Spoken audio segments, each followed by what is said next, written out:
پھر آئیے قرآن مجید فرقان حمید سے قوم لوط کے احوال کو دیکھیں۔ قوم لوط کے احوال سورۃ العنکبوت میں بیان ہوئے۔ یہ قرآن مجید فرقان حمید کی سورت نمبر 29 ہے، اور اس کی بھی آیات 28، 29، 30 کا مطالعہ کرتے چلے جائیں۔ رب کائنات ارشاد فرماتا ہے وَلُوطًا اِذْ قَالَ لِقَوْمِهِ، جب حضرت لوط علیہ السلام نے اپنی قوم کو کہا اِنَّكُمْ لَتَأْتُونَ الْفَاحِشَةَ، اے میری قوم اس بے حیائی اور فحاشی کے کام کا ارتکاب نہ کرو۔ اب قوم لوط کا عمل کیا تھا یہ تقریباً ہر کوئی جانتا ہے۔ قوم لوط کا جو گناہ ہے وہ ہم جنس پرستی ہے۔ قوم لوط وہ پہلی قوم ہے جس نے ہم جنس پرستی کو ایجاد کیا ہے، اور جب حضرت لوط علیہ السلام نے یہ بے حیائی اور فحاشی ان میں دیکھی تو حضرت لوط علیہ السلام نے ان کو سمجھانا چاہا، ان کو اس برائی سے روکنا چاہا۔ وَلُوطًا اِذْ قَالَ لِقَوْمِهِ اِنَّكُمْ لَتَأْتُونَ الْفَاحِشَةَ، حضرت لوط علیہ السلام فرماتے ہیں کہ بے شک تم بے حیائی کے بہت بڑے کام میں مبتلا ہو۔ مَا سَبَقَكُمْ بِهَا مِنْ أَحَدٍ مِنَ الْعَالَمِينَ، لوط علیہ السلام فرماتے ہیں یہ اتنی بڑی بے حیائی ہے کہ تم سے پہلے اتنی بے حیائی کسی اور قوم میں نہیں تھی۔ اور آج اگر ہم اپنے ملک کے قوانین کو دیکھیں، ابھی تھوڑا ہی وقت گزرا ہے کہ ایک قانون آپ نے سنا ہے کہ پاس ہوا یہاں پر، ٹرانسجینڈر ایکٹ۔ اس قانون کے تحت یہی ساری کی ساری بیماریاں پس پردہ اجازت دینے کی کوشش کی گئی، جبکہ حضرت لوط علیہ السلام کا ذکر اور قوم لوط کا ذکر قرآن مجید میں آ چکا، اور رب کائنات کلام مجید میں فرما رہا ہے یہ اتنی بڑی بے حیائی ہے، فحاشی ہے کہ اس ظلم کے کرنے والے کے لیے معافی کہیں بھی نہیں ہے۔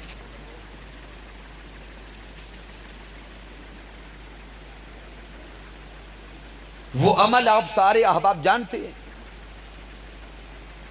جب حضرت لوط علیہ السلام نے بارہا ان کو سمجھانا چاہا، وہ قوم نہ سمجھی، پھر حضرت لوط علیہ السلام نے ان کو ڈرانا چاہا، وہ نہ ڈرے، تو پھر اللہ رب العزت نے اس قوم لوط پر بھی عذاب کا فیصلہ کر لیا۔ اور جب رب کائنات نے عذاب بھیجنا چاہا تو یہ آیہ کریمہ نمبر 30 اور 31 کو پڑھے سورۃ العنکبوت کو۔ میرے اللہ نے فرمایا قال رب انصرنی علی القوم المفسدین۔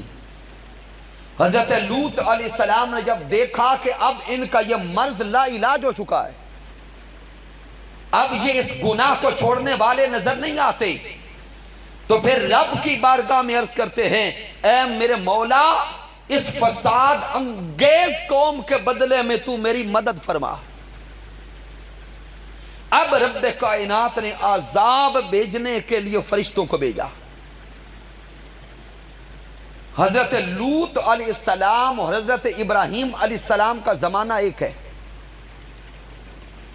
اور حضرت ابراہیم اور حضرت لوط علیہ السلام یہ رشتہ میں بھی ایک دوسرے کے بڑے قریب ہیں، علاقہ بھی دور کا نہیں۔ وہ فرشتے جو عذاب لے کر قوم لوط کی طرف آئے وہ پہلے حضرت ابراہیم علیہ السلام کے پاس گئے، حضرت ابراہیم علیہ السلام کو جا کے سارے احوال بیان کر دیے۔ پھر وہ فرشتے انسانی صورت میں، خوبصورت شکل و صورت میں حضرت لوط علیہ السلام کے گھر مہمان بن کے آئے تھے فرشتے، لیکن انسانی صورت میں، جوانی کی عمر میں، خوبصورت شکلوں کے ساتھ حضرت لوط علیہ السلام کے گھر آئے۔ وَلَمَّا جَاءَتْ رُسُلُنَا إِبْرَاهِيمَ بِالْبُشْرَى، پہلے یہ فرشتے ابراہیم علیہ السلام کے پاس گئے، ابراہیم علیہ السلام کے بعد حضرت لوط علیہ السلام کے پاس آئے۔ جب یہ فرشتے حضرت لوط علیہ السلام کے گھر مہمان بن کر انسانی صورت میں آئے، قوم لوط نے جب وہ نورانی اور خوبصورت شکل والے جوان دیکھے کہ لوط علیہ السلام کے گھر داخل ہو رہے ہیں، تو وہ قوم لوط جو بھٹک چکی تھی، نبوت کا انکار کر چکی تھی اور ہم جنس پرستی کا شکار ہو چکی تھی، وہ قوم ان فرشتوں کے پیچھے دوڑ پڑی، اپنی نفسانی ہوس کو پورا کرنے کے لیے۔ لیکن ان کو کیا خبر تھی کہ اللہ کا عذاب آنے والا۔ جب حضرت لوط علیہ السلام کے گھر پہنچے، وہاں پہ فساد انگیزی شروع کر دی۔ حضرت لوط علیہ السلام نے روکنا چاہا، وہ نہ روک سکے۔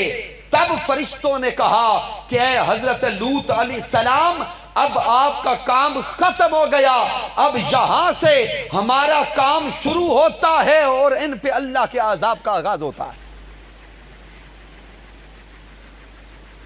پھر رب کائنات نے قوم لوط پہ اپنا عذاب نازل کر دیا، اور وہ پتھروں کا عذاب تھا، پتھروں کی بارش اتاری گئی۔ وہ قوم لوط جو اتنے بڑے فحاشی کے کام میں مبتلا تھی، جب رب کائنات کا عذاب آیا، آسمانوں سے پتھر برسائے گئے، آج ان کا نام و نشان نظر نہیں آتا۔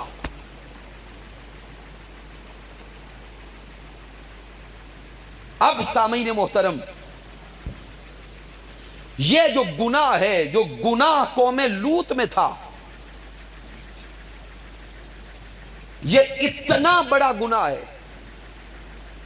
کہ آقا علیہ السلام نے فرمایا کہ یہ گناہ اگر کہیں پہ پایا جائے،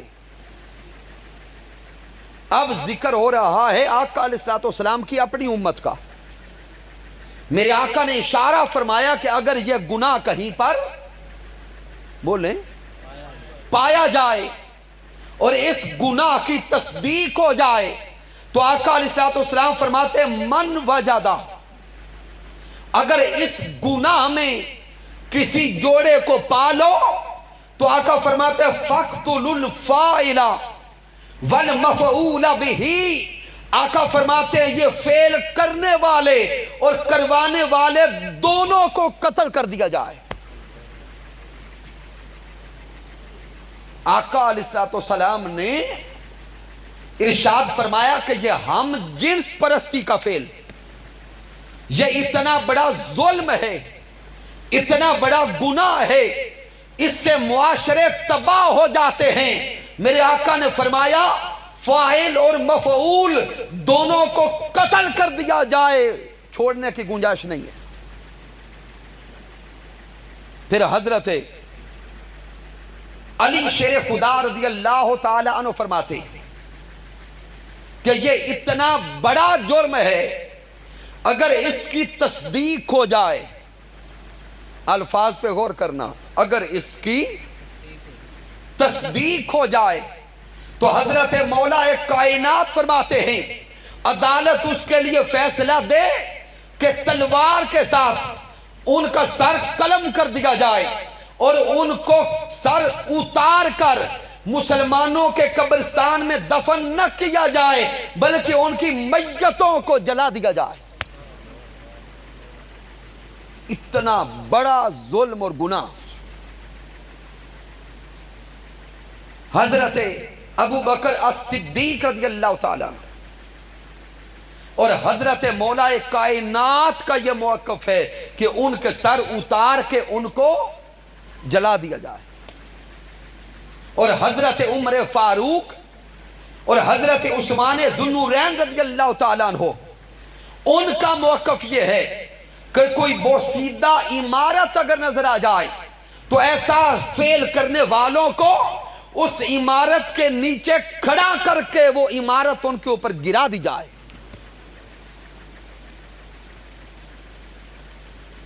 لیکن سامعین محترم، جو لطافت کے ساتھ جملہ سمجھا رہا ہوں، یہ کون کرے گا؟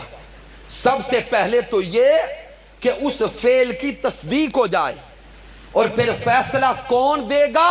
جو قاضی القضاء ہوگا۔ کہیں ایسا نہ ہو کہ چونکہ ہمارے ملک میں انتہا پسندی بھی اسی طرف آگے بڑھتی جا رہی ہے کہ جب دل کرے کسی پہ کوئی الزام لگا کے اپنی طرف سے اس کو مار دیا جاتا ہے۔ یہ پورے کا الگ چیپٹر ہے۔ میرا موضوع فی الحال نقطہ سمجھانے کا یہ ہے کہ یہ اتنے بڑے ظلم ہیں، اتنے بڑے گناہ ہیں کہ ان گناہوں کے سبب اللہ کا عذاب اترتا ہے۔ پھر سامعین محترم، ڈاکٹرز، میڈیکل سائنس کو جاننے والے یہ بیان کرتے ہیں کہ یہ گناہ جو قوم لوط میں تھا، اگر کبھی کوئی کر بیٹھے تو اس کے اندر HIV وائرس پیدا ہو جاتا ہے۔ HIV وائرس پیدا ہوتا ہے۔ اگر وقت پر اس کا علاج نہ کیا جائے تو وہی آگے بڑھتا بڑھتا ایڈز بن جاتا ہے۔ تو سامعین محترم غور کریں، اتنی بڑی بیماری کا سبب یہ فعل بنتا ہے۔